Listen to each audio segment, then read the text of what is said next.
men or women, people pleasers, you have to get comfortable with saying no. Boundaries are something that we have to really make effort. It's perfectly acceptable and appropriate, creating boundaries around ourselves so that we can be giving our time and our energy to what we want to be giving our time and our energy to sets us up for success. I'm curious to hear your experience through the last 4 years and, just the challenges, but also the upside to that. Yes, absolutely. So originally at the first few meetings we would have, and we have them weekly, every Tuesday, 12 o'clock.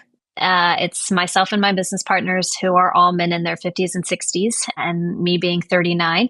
I definitely feel like I have something to prove, right? When I would walk into those meetings, and I felt that I had to command attention and that I felt like I had to talk in a way that gave me credibility. And so going into those meetings, the first year, it was probably very much sort of in keeping with what you were speaking of, feeling of having an outward appearance of being very confident, but inside being like, oh, I hope I'm saying the right things. I hope they approve of what I'm saying. I hope I don't sound silly or immature, right? And so I would take approach that inside I was probably insecure, but outside I felt like I was coming across as as professional, as dotting every I and crossing every T in a way that I expected a strong, assertive, professional woman to be in that environment. On the inside, like I said, I was freaking out because I wasn't sure, do they believe me? Do they buy into what I'm saying?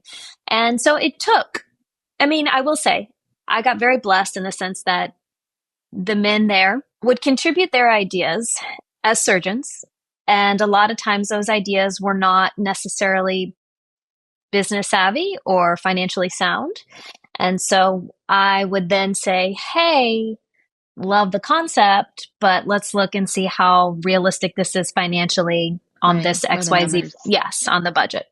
And so when I would push back, they were not against that, right? And so I'm thankful for that. They were open to hearing out what I had to say and listening. And I think a lot of that is because after a few months, they trusted me implicitly. They got to the point where they were like, we don't know anything about what this budget is or what you can tell us. Yes, exactly. And so I think once I got to a place where the things that I had implemented were playing out and they were seeing the results of the decisions and the propositions that I was making, they bought into it, right? And not that, I don't know, buying into is the right word, but they were convinced that I knew that I could walk the walk as well as talk the talk. And so once that happened, our meetings changed a little bit, where if one of them wanted to go to lunch instead of come to the meeting, they would go to lunch because they knew, okay, well, Lauren's got it. Whatever she's doing in there, I don't really feel like, yes, my vote is yes. They would just text me, hey, whatever it is you got on the radar, I trust you. I trust you to make the decision. You do it. So that's great.